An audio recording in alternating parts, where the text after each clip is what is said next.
Imagine the idea of trust, but not the kind we often associate with effort or willpower trust that comes from within, deep and natural, like the quiet trust that a river has in its journey to the sea. It knows the path and has no need to rush or struggle. It simply flows, shaping its course around rocks, banks, and valleys, weaving through obstacles with a calm, natural grace. This is the essence of trusting the flow of life, something that at first might feel foreign to us. After all, aren't we told that control and effort are the foundations of achievement? But perhaps, as Watts suggested, there's another, deeper way. When we let go of the need to control each outcome and every step we take, we begin to find a rhythm that's more harmonious, one that doesn't require us to constantly push, strive, or manipulate circumstances to align with our desires. Think about how much energy we often pour into forcing things to happen on our own timeline. How exhausting it can feel to try to arrange every detail, just so, hoping that we'll eventually find happiness or satisfaction at the end of it all. But what if the peace, the joy, and the satisfaction we're looking for aren't waiting at the end of this chase? What if they're here now, quietly available, ready to be experienced when we release the struggle? Imagine for a moment the idea of swimming with a river's current instead of against it. Picture yourself in the water, gently propelled forward, without resistance, the natural force of the water guiding you along. There's no struggle, no exhaustion, only a quiet awareness of each moment as it arrives. This is the kind of trust Watts spoke of, an inner belief that life's flow has its own wisdom. When we're open to moving with life instead of controlling it, we find that events, experiences, and even people come to us at the right time, often in unexpected ways. This way of living, though simple, requires a kind of bravery, the courage to release control and be vulnerable to whatever life brings. It's easy to grasp tightly, to make plans and cling to them, to feel a sense of safety in believing that we know what's coming next. But when we're willing to let go of this illusion of control, we allow ourselves to be surprised, to encounter life in all its fullness. And in those moments of openness, we experience something rare and profound moments when life seems to align, as if by magic, when the right things come to us effortlessly. This is not coincidence or mere luck, it's a natural alignment with life's own flow. When we trust, truly trust in life, we are not waiting passively for things to fall into place. Trusting the flow means showing up fully in each moment, participating wholeheartedly without the need to steer or manipulate. In this state, we're more receptive to opportunities, more attuned to the subtle messages and nudges life offers us. We learn to listen, to observe, and to respond with a kind of clarity that only arises when we're free from the burden of constant control. It's not that we don't have goals or dreams, it's that we approach them with a different energy, one of openness and readiness rather than anxiety or desperation. Letting go of control doesn't mean letting go of intention or direction. It means letting go of the need for certainty, the compulsion to predict every turn. Watts often spoke of life as a dance, where each step is part of a greater rhythm that we may not fully understand, but can trust in. Think of this dance as a way to move through life with ease, not because every step is planned, but because we're willing to improvise, to let the music guide us.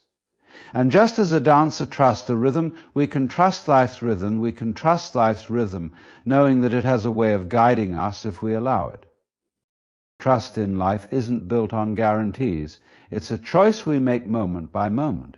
And the beauty of this choice is that it frees us.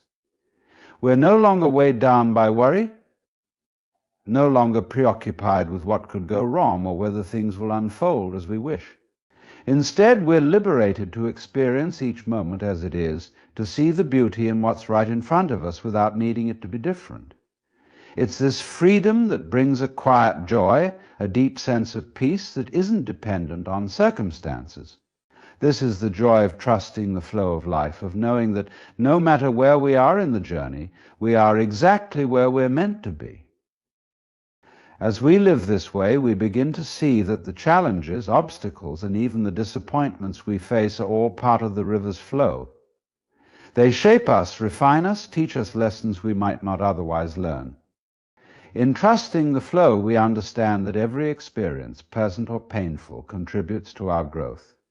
And when we trust that life's current knows the way, we find ourselves open to change, resilient in the face of uncertainty, and ultimately at peace with whatever comes. So let us approach life with this kind of trust, not as something to conquer or control, but as a journey to be experienced moment by moment. In releasing our grip, we gain so much more a life lived fully, deeply, and harmoniously with the flow of existence itself. Imagine for a moment the natural world around us. Think about how trees grow, how rivers flow, how birds migrate. Nothing in nature is forced. The tree doesn't strain to grow, it simply does so, moving toward the light, absorbing nutrients, its branches expanding naturally over time. And yet the tree's growth is steady, reliable, even inevitable. It doesn't fight against the sun, nor does it resist the changing seasons. In fact, it adapts, swaying with the wind, shedding leaves when the time is right, and flourishing again when conditions allow. This is a beautiful metaphor for letting life come to us without the constant urge to chase, pursue, or force outcomes. It's about aligning ourselves with the natural rhythm of things, just as every part of nature seems to do so gracefully. When we reflect on this, we see that life has a way of bringing us what we need at the right time. However, the idea of non-chasing doesn't mean we abandon our dreams or sit idly waiting for everything to fall into place. It's more about approaching our lives, our relationships, and our goals from a place of calm confidence and openness, rather than one of impatience or desperation. Think about the last time you wanted something so badly that every thought, every plan seemed to revolve around making it happen. There's a certain tension in that kind of pursuit, isn't there? A feeling that if we don't keep pushing, we might miss out. But often this constant push is what ends up holding us back as we become so focused on the end result that we miss the opportunities and lessons in front of us. Consider the act of planting a seed. After you place it in the soil, you can't rush its growth. You can water it, give it sunlight, and make sure it has the right conditions, but you can't demand that it grows faster. You simply trust that over time it will sprout and grow in its own way, at its own pace. Similarly, when we nurture our dreams and desires, we can give them our attention, create the right conditions for their growth, and then step back, trusting that they will unfold as they are meant to.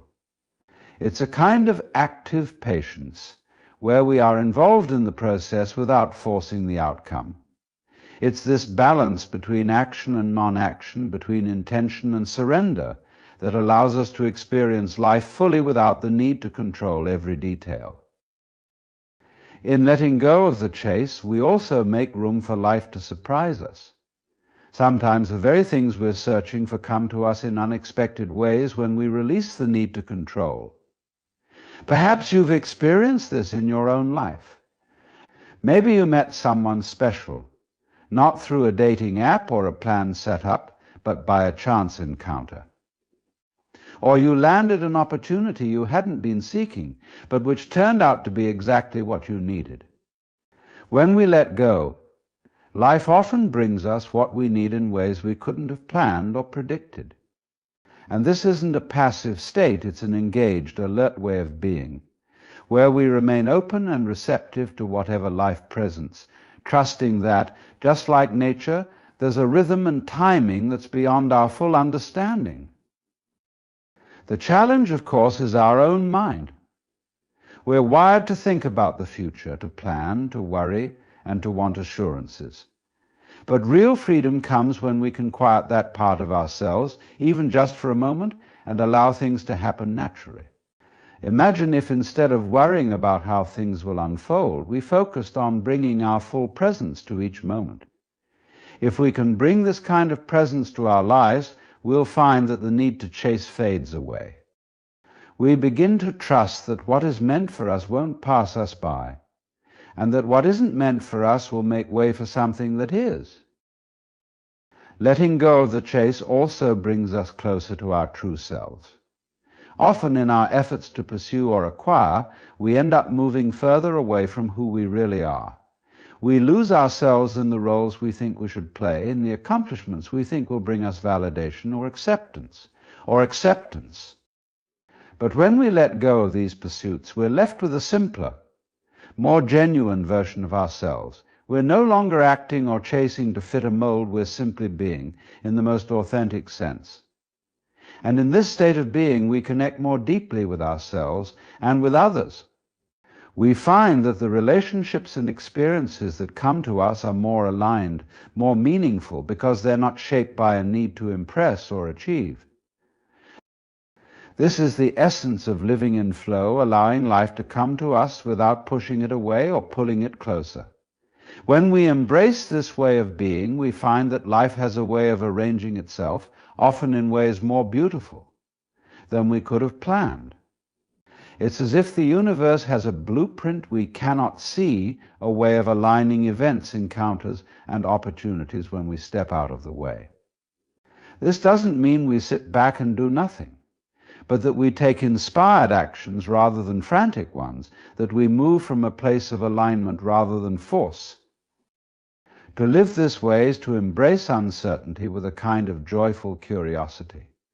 Instead of dreading what might come next or trying to control it, we learn to approach life as an unfolding story, one we're excited to see, but not desperate to dictate. And in doing so, we find a kind of peace, a contentment that is rooted in the present moment. We're no longer anxiously looking forward or back, but fully engaged with what is here and now. So the next time you feel the urge to chase after something, a goal, a person, or an outcome, pause and ask yourself if there's another way.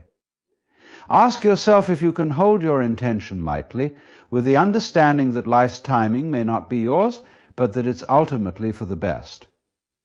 In doing so, you free yourself from the need to rush, to push, to pull, and instead you open yourself to the profound beauty of simply allowing life to come to you. When we look at life through a lens of non-attachment, it might seem as if we're being asked to stop caring altogether, to lose our drive, to become indifferent.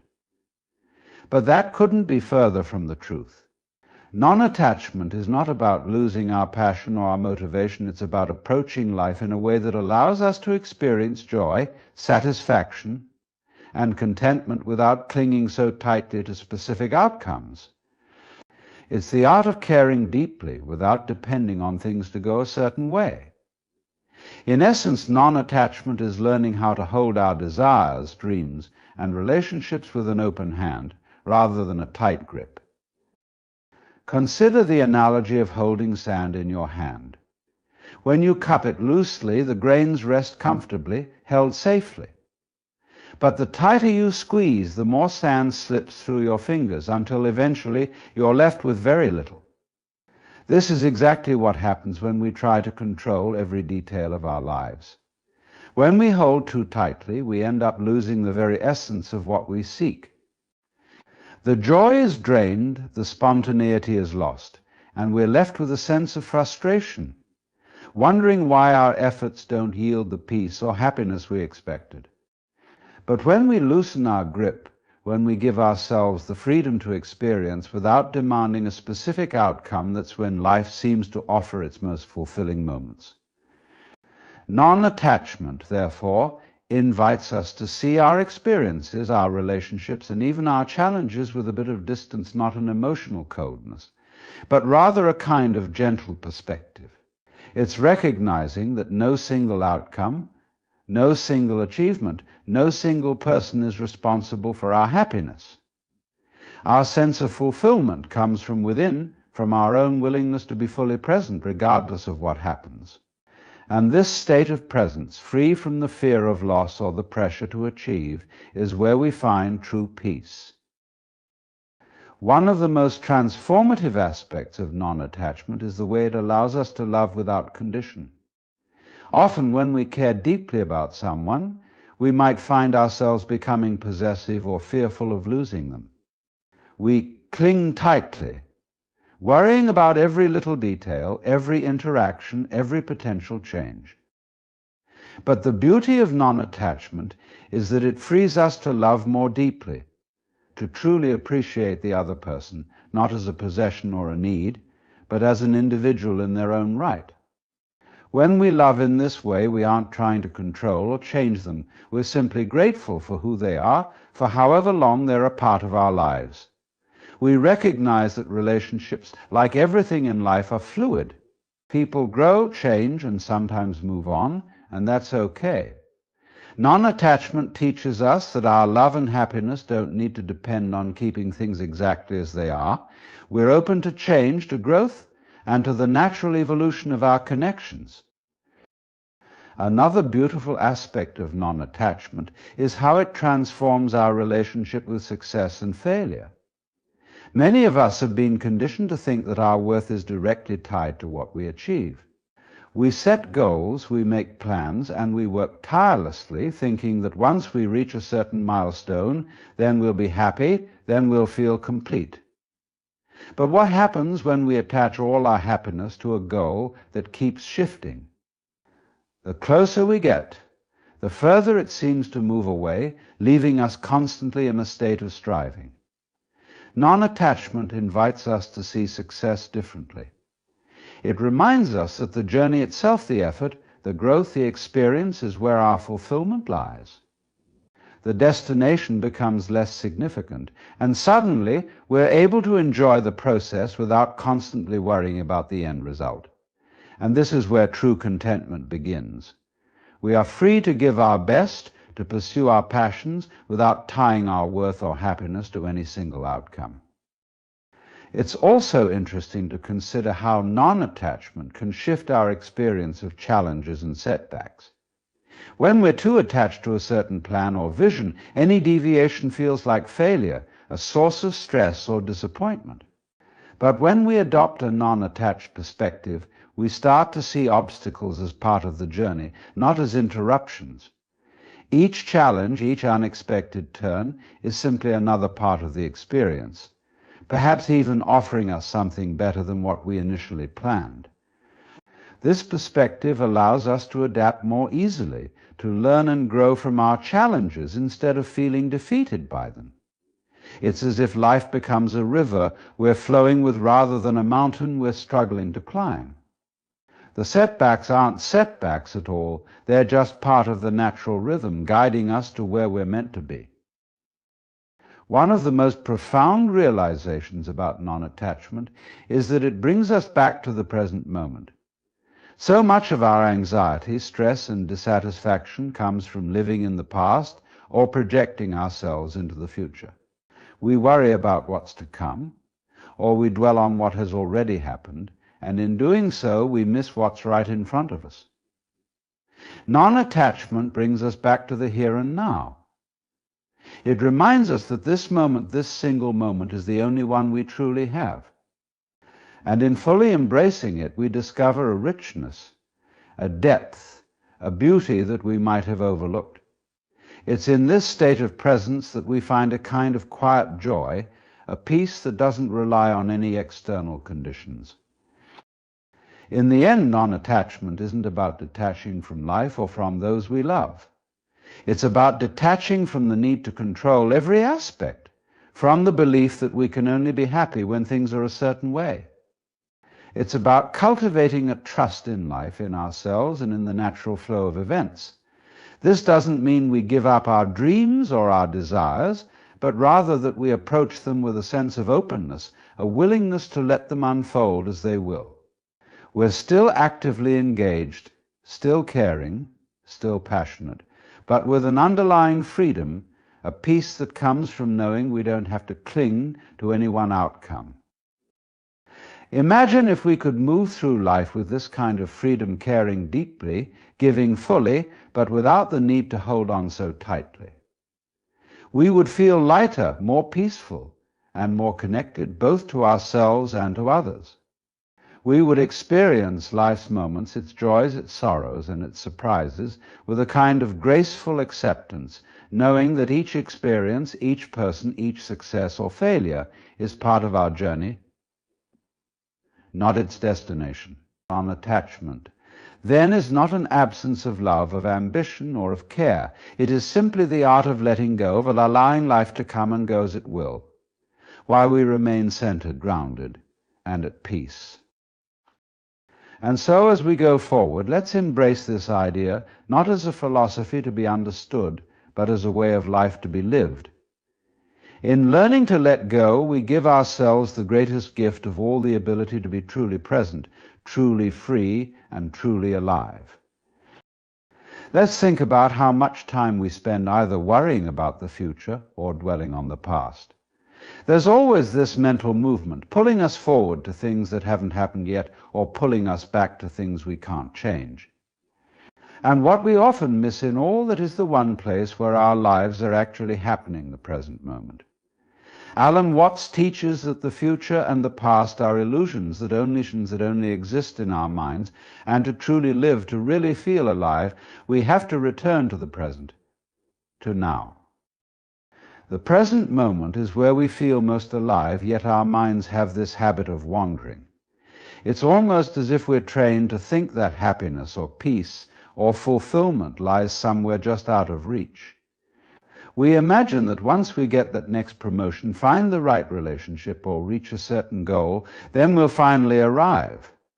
But life isn't something waiting for us in some distant future. It's unfolding now in each breath, each conversation, each moment of stillness. We live as if we're waiting for some big event to signal that it's time to be happy. But the truth is, if we're not finding contentment here, in the present, it's unlikely we'll find it anywhere else. Imagine living in such a way that you don't have to chase after happiness. Think of the peace that comes when you no longer feel like life is something you need to constantly be catching up with or running toward. Watts teaches us that the art of living well isn't about making life go a certain way, but about allowing ourselves to fully be here, embracing whatever is. That doesn't mean we stop having dreams or that we lose our motivation. It simply means that we stop postponing our peace, our joy, and our gratitude. Instead of looking forward to some moment when we'll finally feel fulfilled, we open our eyes to what's around us right now. One of the things Watts spoke about often was how our attachment to the future creates a constant, low-level anxiety that most of us are so accustomed to, we hardly even notice it. It's that feeling of always needing to figure things out, that subtle tension that keeps us in a cycle of wanting and striving. But here's the thing, when we let go of that habit of always focusing on what's next, we realize we're free to enjoy what's in front of us, free to be more present with the people we care about, free to explore our lives with a sense of wonder and curiosity rather than pressure or expectation. There's a powerful shift that happens when we stop seeing life as a race to be won, or a checklist to be completed. Suddenly we're not just waiting for happiness, we're experiencing it. And this doesn't mean every moment is filled with joy or that we'll never feel sadness or disappointment. But what it does mean is that our happiness isn't dependent on things being a certain way. We develop a kind of inner stability that allows us to navigate life's ups and downs without feeling like our peace is at stake. Many people talk about living in the present, but it's often a concept that seems out of reach because it sounds like something you do only in rare, peaceful moments. But the truth is, you can be present in any situation, whether it's a quiet morning alone or a hectic day at work. Being present is simply about bringing awareness to what you're doing without letting your mind drift into thoughts of what you should be doing or where you should be going. When we do this, we find that even the most mundane moments can be rich and full of life. Think about how often we feel restless because we think we're supposed to be somewhere else, doing something else, achieving something else. But all of that is an illusion. Our minds create this sense of urgency and incompleteness because they're constantly looking toward the future. Watts reminds us that this restlessness is a distraction from the peace we could be experiencing right now in this moment. In fact, the more we practice just being here, just allowing ourselves to experience life as it is, the more we realize that we don't actually need to add anything to our lives to feel fulfilled. This isn't to say that we won't still have goals or desires, but it changes our relationship with them. Instead of feeling like our happiness depends on achieving those goals, we start to see them as things we're free to pursue without feeling like they define us. Our identity, our worth, our peace of mind, they're not tied to what we accomplish or what the future holds. We're simply here, living fully, no longer prisoners to a future that hasn't arrived. When we embrace this perspective, we begin to notice that life has its own natural rhythm. There are times when we'll be active, motivated, moving forward, and other times when we're more still, reflective, allowing things to settle. And instead of feeling like we need to control or resist these rhythms, we can learn to flow with them. This is where we find a deeper sense of fulfillment by trusting that we're exactly where we need to be, even if that place doesn't look like what we'd planned. In the end, this is the essence of Watts' teaching. Life is not something to be wrestled with, not something we need to mold or bend to our will. Life is to be experienced, embraced, enjoyed, and sometimes simply witnessed. We can set our intentions, make our plans, and work toward our dreams, but with the understanding that true peace and happiness are not things we chase. They are states of being that we return to, that we cultivate in the here and now. And as we open ourselves up to this way of living, we find a kind of joy that can't be taken away by circumstance or change. It's a joy rooted in our own awareness, our own willingness to be present, no matter what life brings. This is the gift of non-attachment, the freedom of letting go, and the beauty of truly living in the present. As we continue exploring this perspective of non-attachment and living in the present, let's consider the power of allowing life to unfold naturally without interference. This idea goes against much of what we're taught, where planning, achieving, and taking action are emphasized.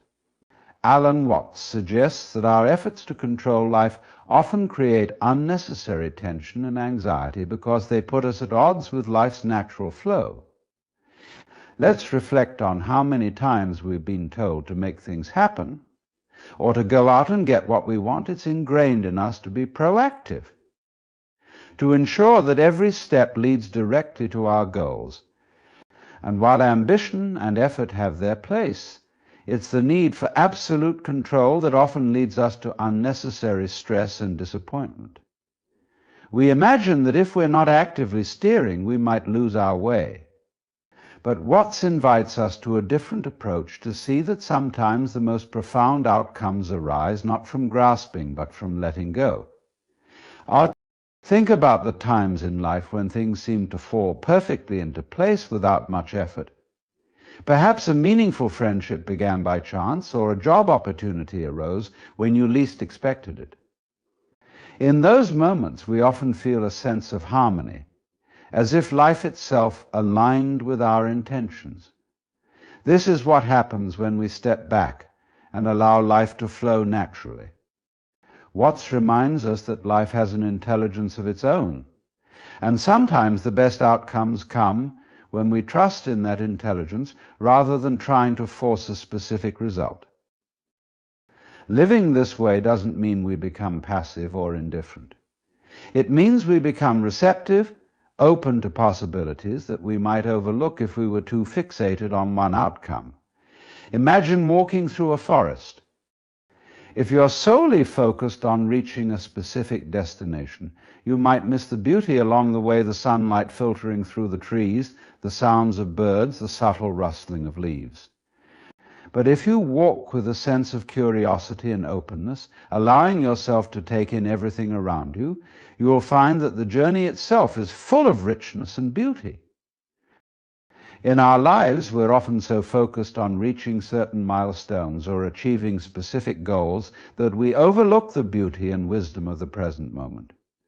When we release this tight grip on outcomes, we find a kind of freedom. Suddenly, life feels less like a race and more like an experience to be enjoyed. This shift in perspective doesn't make us less motivated. In fact, it can make us more effective, because we're no longer weighed down by the constant need to control every aspect of our journey. There's a profound relief that comes from trusting that things will unfold as they need to. Imagine carrying a heavy weight, the weight of needing everything to go exactly as planned. Now imagine setting that weight down. When we release this burden of control, we find ourselves more present, more engaged, and more able to appreciate what's right in front of us. This is what Watts speaks to the peace that arises when we let go of needing life to fit our preconceptions. Watts often spoke about the concept of Wu Wei from Taoist philosophy, which translates to effortless action or action through inaction. This idea isn't about doing nothing, it's about aligning ourselves with the natural flow of things. It's about acting without force, allowing our actions to arise naturally from the moment. When we live this way, our actions feel harmonious and meaningful rather than forced or artificial. Think about how this applies to our relationships. Many of us have experienced times when we tried too hard to make a relationship work, to mold it to our expectations. And often, the harder we try, the more strain we create. But when we approach relationships with an open heart and a willingness to let things develop naturally, we create space for a deeper, more authentic connection. We're not trying to shape or control the other person, we're simply present, allowing the relationship to grow in its own way. This idea of letting go applies not just to relationships, but to all areas of life. When we release our tight grip on how things should be, we find that life often surprises us in beautiful and unexpected ways. Opportunities arise that we never could have planned. Experiences unfold that enrich us in ways we hadn't imagined. This is the gift of trusting life, of allowing it to be what it is, rather than trying to bend it to our will. In many ways, letting go of control is about learning to live with uncertainty. We naturally want to feel secure, to know what's coming next, to have a sense of stability. But life, by its very nature, is unpredictable. When we stop resisting this truth, we open ourselves to a world of possibilities that are far richer than anything we could have planned. We learn to find our stability within ourselves rather than in the external world, which is always changing. In this sense, letting go doesn't mean giving up. It means embracing life as it is, trusting that we have the inner resources to navigate whatever comes.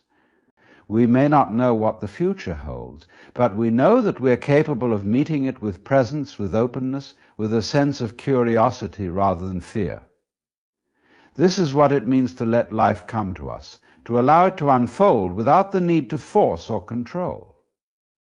When we live this way, we start to see life as a dance rather than a series of tasks to be completed.